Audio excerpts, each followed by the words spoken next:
ijana ibiganiro byacu n'asanzwe dukurikira ibiganiro tugiye tubagezaho uko bwije n'uko bukeye kugira ngo kandi muranezerwa cyane cyane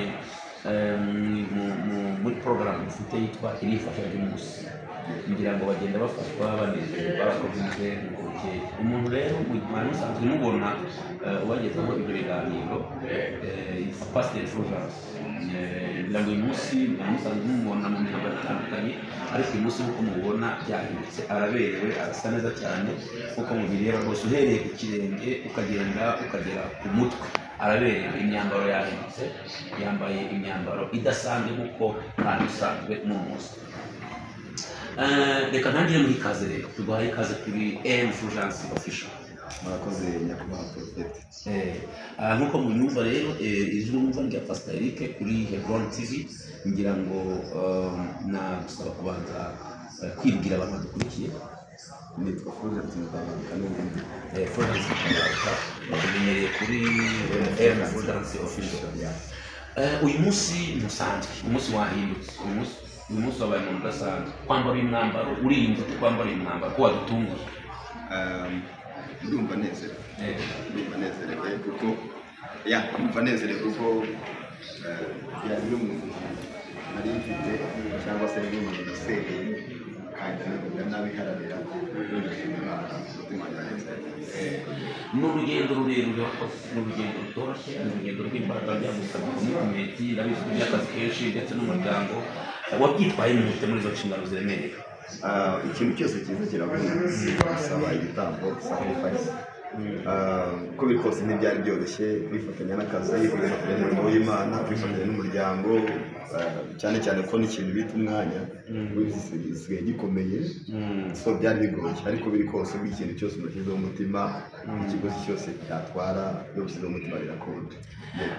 Urakoze mukozi w'Imana. None ko tuzi ko ugira imirimo myinshi kandi ufite n'umuryango mugari, niki cyaguteye ishyaka ryo kugira ngo wige? Ikintu cyari ishyaka ryo kugira ngo nige ni uko nzi neza ko Imana ahamagariye kuyivugira, kandi ntabwo wajya kuvuga ibyo utazi. Rimwe n'umwe abantu bibwira yuko kwiga bitari ngombwa, ariko ntabwo ibintu by'Imana dusaba kugira ngo tubitware mu mwuka gusa, dukeneye ubumenyi busanzwe, dukeneye no kumenya n'ibyo uvuga. Ikintu cya mbere nuko namenye yuko Imana yampaye umuhamagaro wo kuyivugira.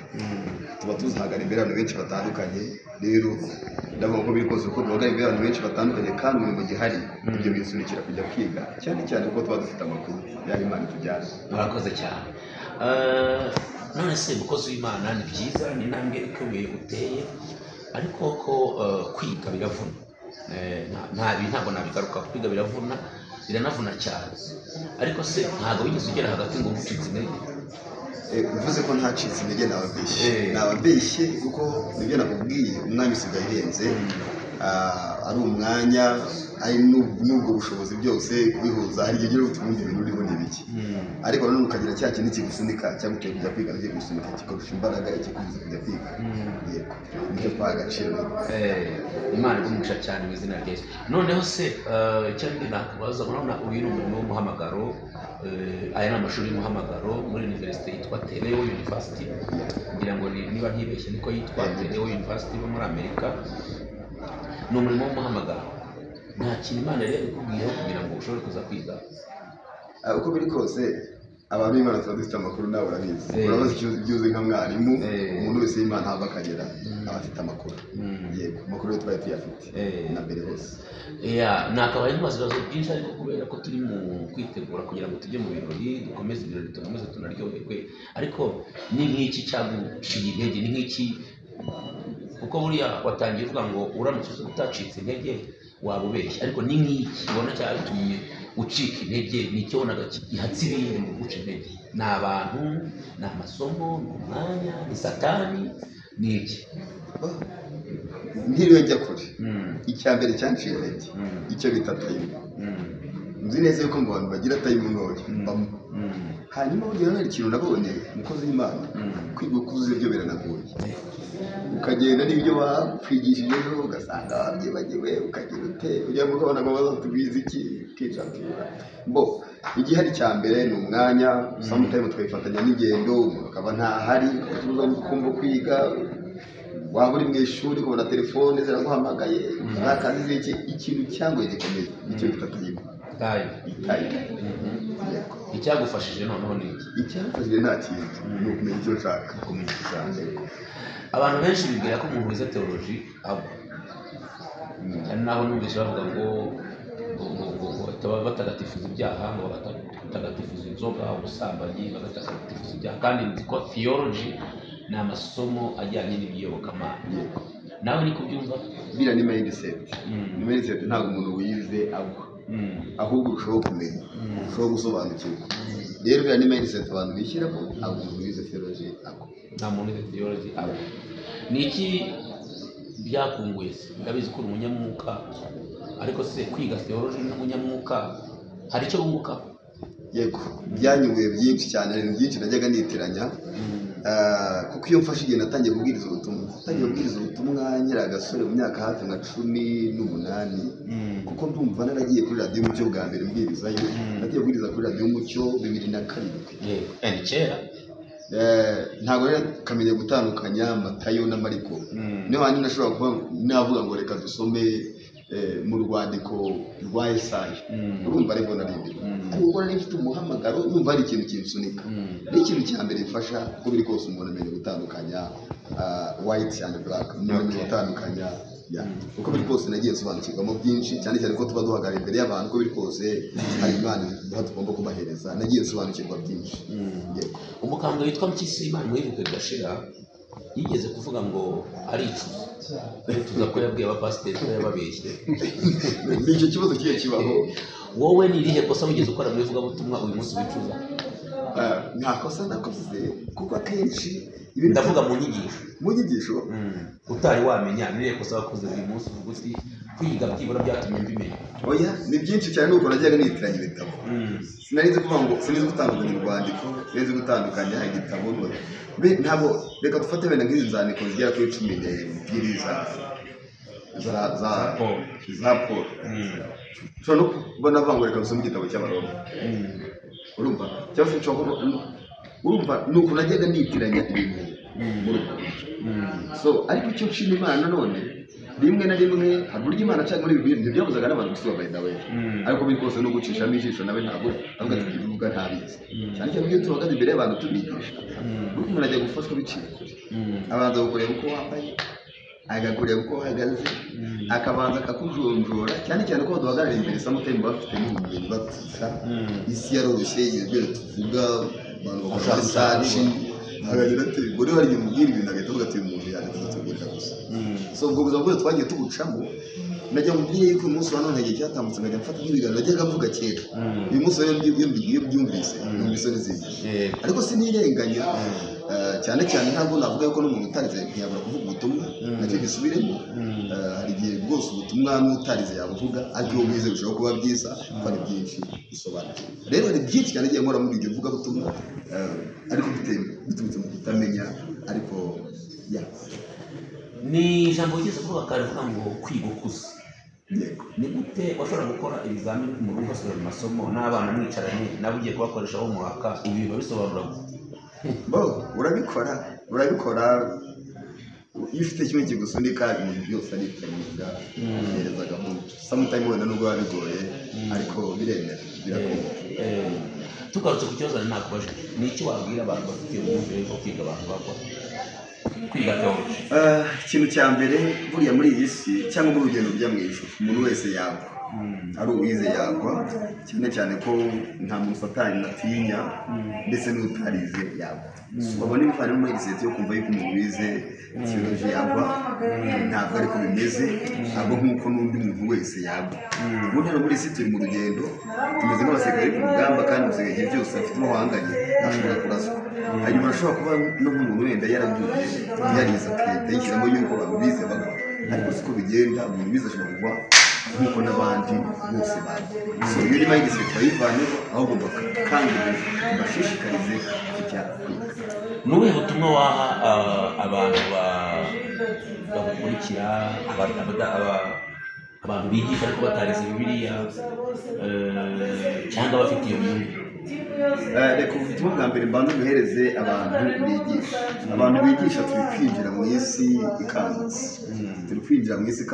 turi kwinjira ahantu hakomeye birasaba ko abantu biga birasaba ko ahantu biga ndetse duhereye n'uyu munsi wa none buryo na sisiteme ziri kugenda zubakwa duhereye mu gihugu cyacu ndetse n'ahandi hari igihe izagera ujye uvuga ibintu bakubaze aho ibintu bipfa kwanga imana yampamagaye gusanga yego ni university ikomeye urangije amasomo nubwo gikomeje ku rwego rwa masters degree ni university yo ku rwego mpuzamahanga ni university itoroshye ifite amasomo akomeye wiyumva ute kuko ugiye kugira ufite masters ufite bachelor's degree ya Tewe University?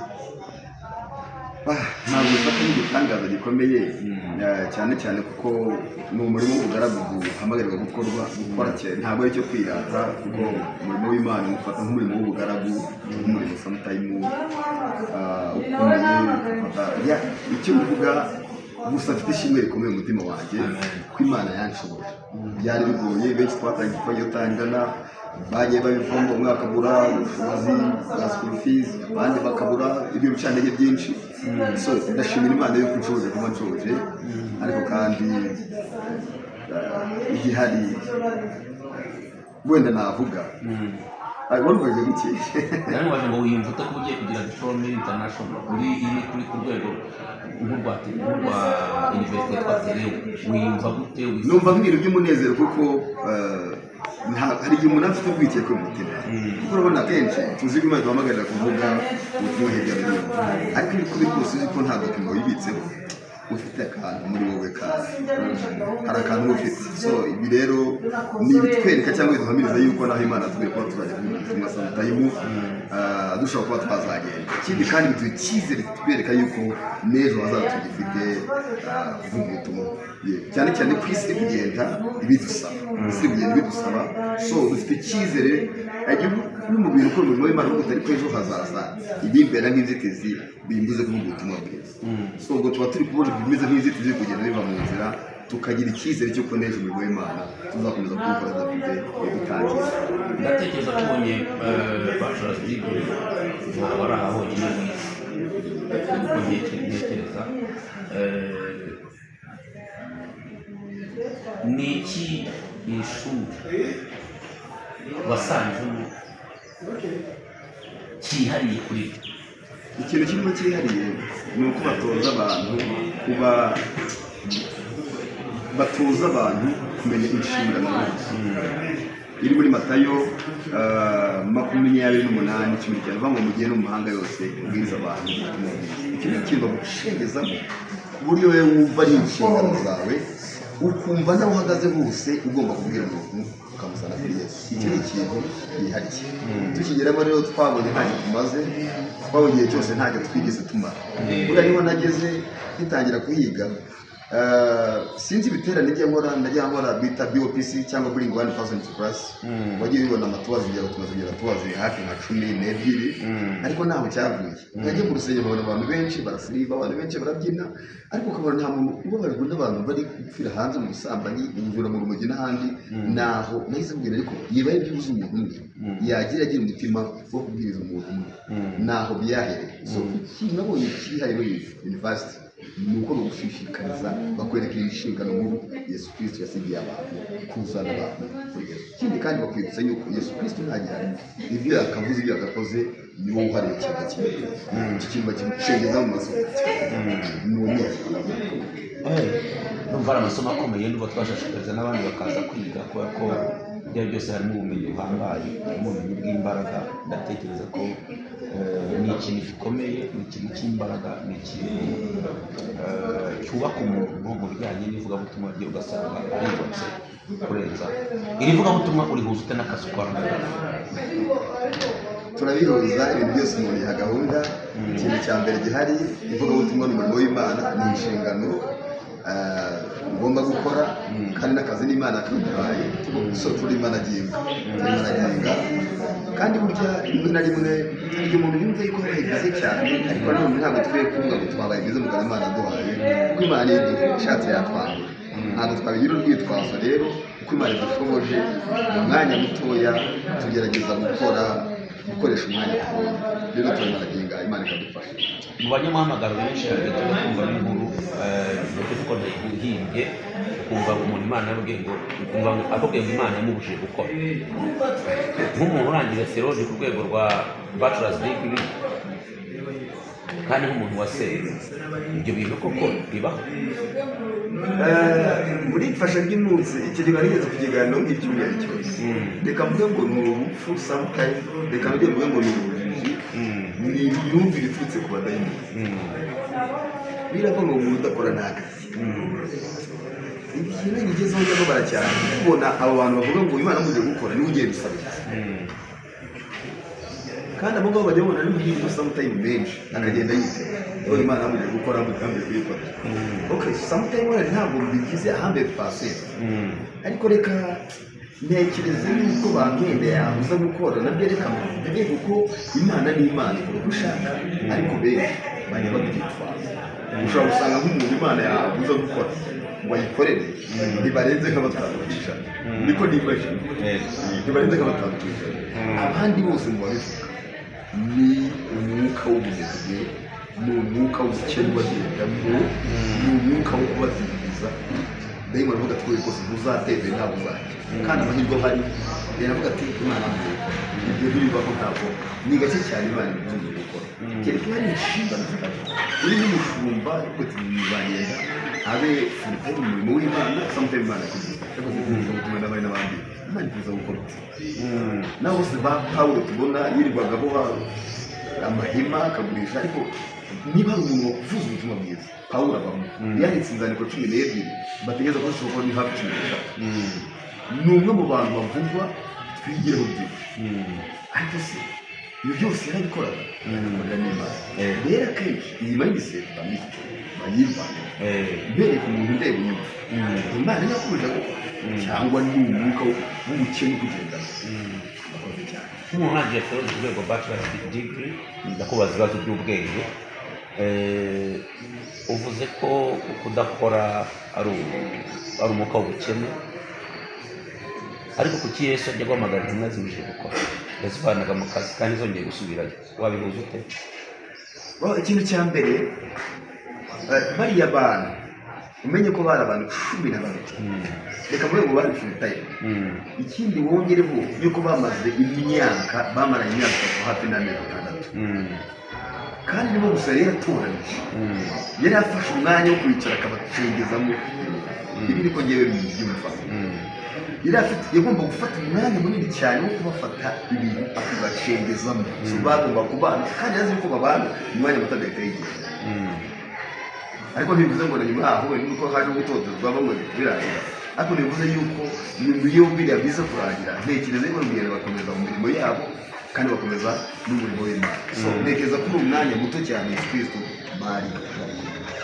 ko naho dusoma ko hari imirimo bigize nka Yohana ntigeze asubira ku mazi Petero ntiyasubiye ku mazi Matayo yari umukoresha w'ikora mu Kinyarwanda cy'ubu n'ibintu yagiraga imisoro yarasoreshaga ko naho tubona ko yigeze kwiyongera sinya kontra ntiwirirwe uvunika uyu munsi wa none urebye ivuga butumwa ry'aba bantu nyemerera urihuze byibuza umbwire ndabizi kuri profete mukozi w'Imana ariko ku bintu by'ubusa Petero yakoze ntekereza yuko nta na 5% wigeze ukoraho mu by'ukuri abantu bakoreshaga imbaraga kuko umunsi w'ubutumwa bwose tuvuga nibo bari bikoreye bari foundation y'irivuga ubutumwa bwose bishatse ko gukora bose basa nko bari barabyirunduriyemo kandi umunsi wa none utandukanye ibibazo by'igihe n'ibyo umunsi wa none ibibazo bigira uburyo society bijya bigenda n'umunsi wa none ntabwo so uko mutekereza bari bafite inshingano umwanya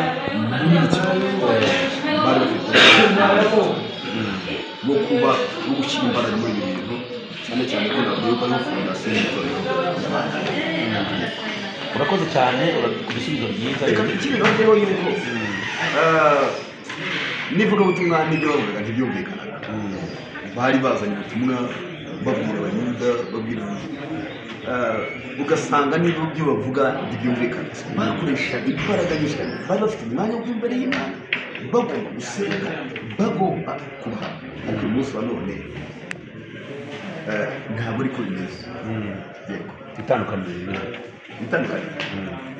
ari cyane reka mu urugero rwa reka tubone wenda nk'ibi Yesu amaze kugenda intumwa ziri hamwe mu cyumba kimwe arabajana bategereje uyu mwuka w'Imana azaza bahamara iminsi hafi mirongo ine bategereje Yesu amaze kuzuka hashize iminsi 40 noneho bategereza iminsi 10 yose 50 Yesu nibyo ashaka kuvuga abo bantu bari hamwe mu mwanya umwe kandi muri ubu buryo nakwita nk'abakristo kuko Imana yumvaga ishaka gututsa ikintu ikaronshinga ikintu sometimes hari ibintu bimwe mu mwuka w'Imana rero niyo navuze ngo hari abantu bimwe ngo navuga nka gatanu ku ijana niko ngiye gutekereza kuko bivana ku makuru ngenda mvana ku bantu benshi cyane batandukanye kuko mu mvuga ati Imana mvuze kuri ugasanga ari kumara kwa kamagana atandatu umwana w'umwana mu ishuri bamusohoye mu nzu ugasanga n'imwana kugira ngo yambuye uko ugasanga ahubwo ari gifite ashaka n'akazi kandi yagiye atakaza amahirwe yawe ariko reka ndemere simbi hakane none ubwo buswe n'ingasi Imana ishobora kuba yateye kuko tubonye yuko bari hamwe barasize ibintu byabo byose ariko bari ifite ikintu yashakaga kuronshinga ikimara kukironshinga umwuka wera amanutse batangiye ubutumwa n'umwarimu we nabo bose ba Petero ba Pawulo n'abandi bose tugiye tubona banuni mu butumwa bwiza bakorera Imana kandi banakora Bibiliya bivuga muri Yesaya igice cya 10 haravuga ngo nimuvuge ko abakiranutsi bazagubwa neza kandi bazatungwa n'imirimo y'amaboko bivuye mu maboko yabo ntekereza ko ari byo byiza ntekereza ko gukora imirimo y'amaboko tunakorera Imana ishingisha mu byo twakoze wajya mu itegeko wa 28 ngo n'ujye umwete wo kumva Uwiteka Imana yawe kwiza amateka ubwira umusore nzahumugisha amaboko yawe nzahumugisha igitebo uhinga mu niki uvugiriramo n'ibindi byose so iyo ugiye muri ukareba uburyo ba Salomo barabatunze ku buryo Aburahamu barabatunze ariko kandi barabakiranutse bakomeye cyane so icyo navuga rero abantu bareke mu gusoza tugaje ikibazo kimwe kugira ngo dukomeze ibirori kugira ngo ibintu bigende neza muri theology urangijemo muri bachelor's degree hari abantu bibwira ko ibintu ari ibitekerezo by'abantu ibintu byo kwizera ibintu byo gukizwa ibintu byo kujya mu ijuru bavuga ko ari abazungu bazanye kugira ngo baducire ku bwenge badukoronize mu buryo bw'ibitekerezo babone uko batunera nawe niko ubibona oya ni uguhakanya yaba ariko mbibona ntabwo maraga gufata umwanya wose niga ntabwo ariko mbibona nuko abantu badafite kwizera ni intege nkeya z'abantu ni imyumvire ni ukutizera bakumva yuko ari abazungu babizanye ariko reka mubwire ko n'abo bazungu tuvuga barizera benshi muri bo banizera no kuturenza banize no kuturenza kandi abazungu benshi muri bo banize no kuturenza n'agakiza kabo rikavuga ngo karande cyane kuri benshi muri twebwe Imana igumugisha abantu ibintu bifite nyirabyo rero bifite nyirabyo ni Kristo haleluya mu gusoza ndasubira inyuma gatoya mwakomeje kumva mvuga ngo akazi umugabo afite uruganda abantu mwubaka abantu mushaka kubaka abantu mushaka gusiga inzu zanyu zikaba nziza akora ibijyanye na finissage kuvuga ngo afite uruganda rwitwa Beta Paints ni uruganda rukora amarangi meza bakora amasilique vinyle bakora ama weather guard bakora amarangi atandukanye bakora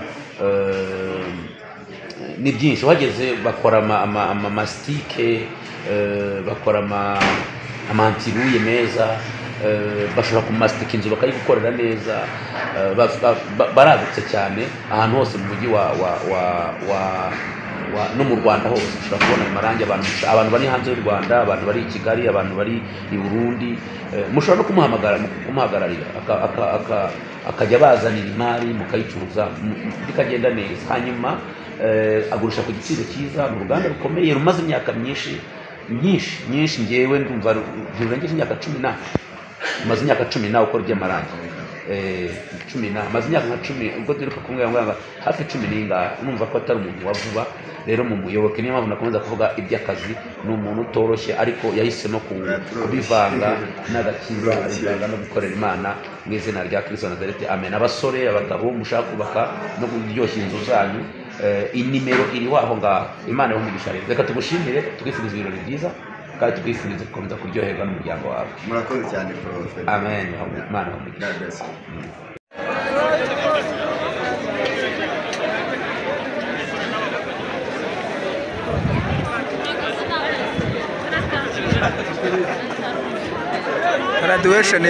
Graduation yashyushye ahangaha.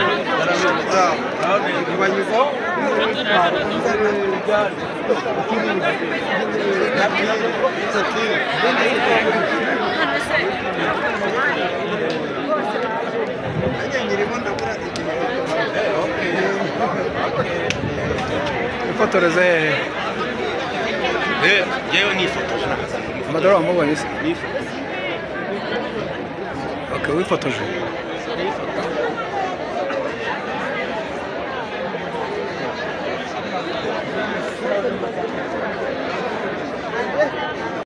I see some very handsome faces here.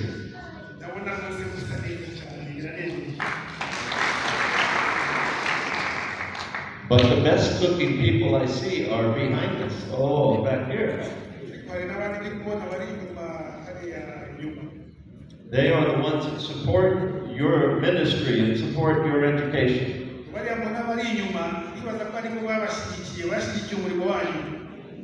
Can we give God a thank offering for all that He has done?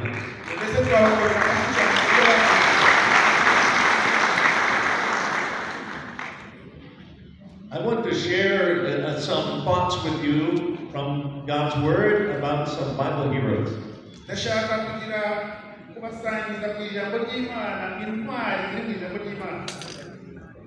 Deacon's ministry and Telio's ministry is to finish the Great Commission.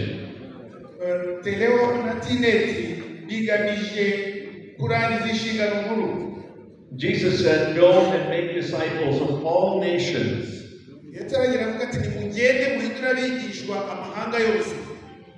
And this is what you have been doing, finishing the Great Commission. And my exhortation to you is to finish well.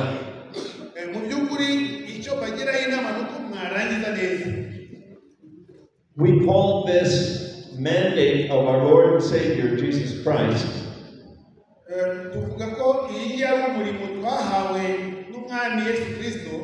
to make disciples of all nations. We call it Project Zero. Project Zero means that no one has not heard the gospel. No nation is unreached.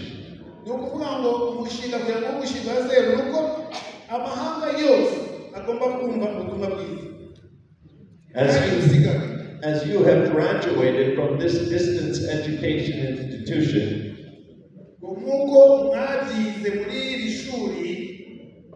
are you now finished with pursuing the Great Commission?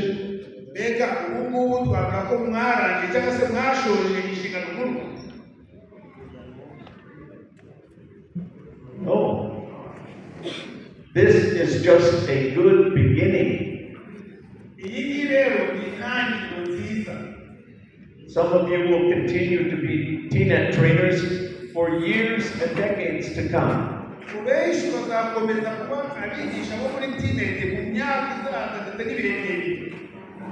Others of you will finish the Great Commission through denominations, through your local church, through missions, through church planting.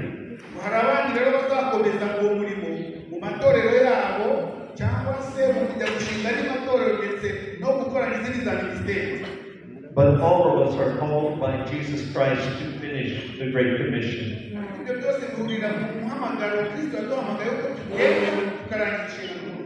Are we together? Amen. Glad to see we're together. But this is a demanding vision.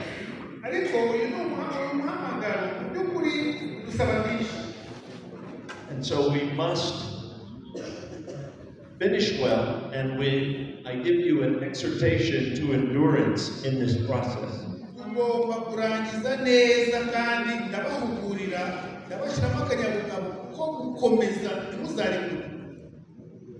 During my trip in East Africa, I have visited fellow graduates in Uganda, Ethiopia, South Sudan, Kenya, and now here in Rwanda. So you are part of that portion of Africa where we've seen over 500 graduates.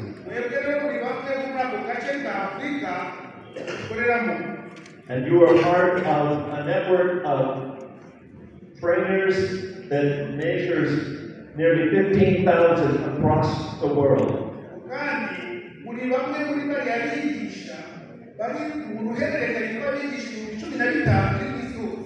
Thank you for being a part of the TNET network. Student, parents, distinguished guests, and all those present, good evening.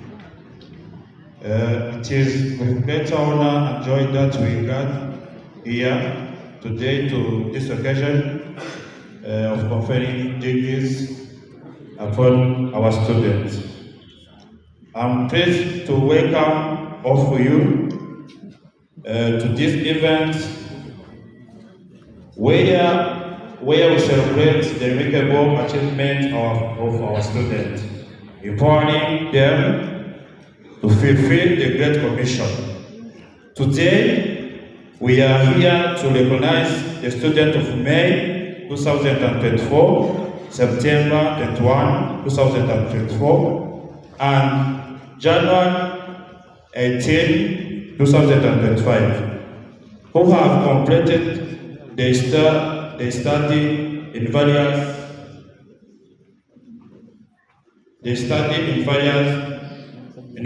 programs in theology, on each of them has overcome great challenge and demonstrated tremendous dedication to reach this level of academic success.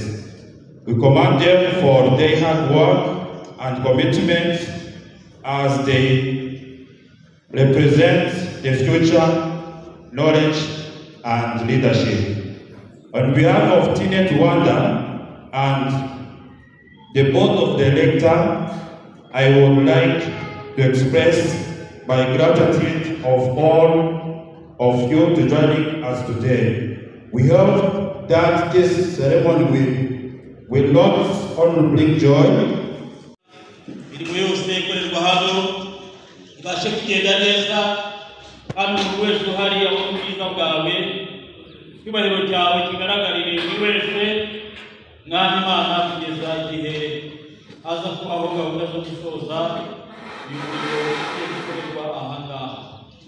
turakoze twagushimiye kubyumvise icyubahiro gikomeze kuri cyawe mwizina gira neza umukiza wacu amen.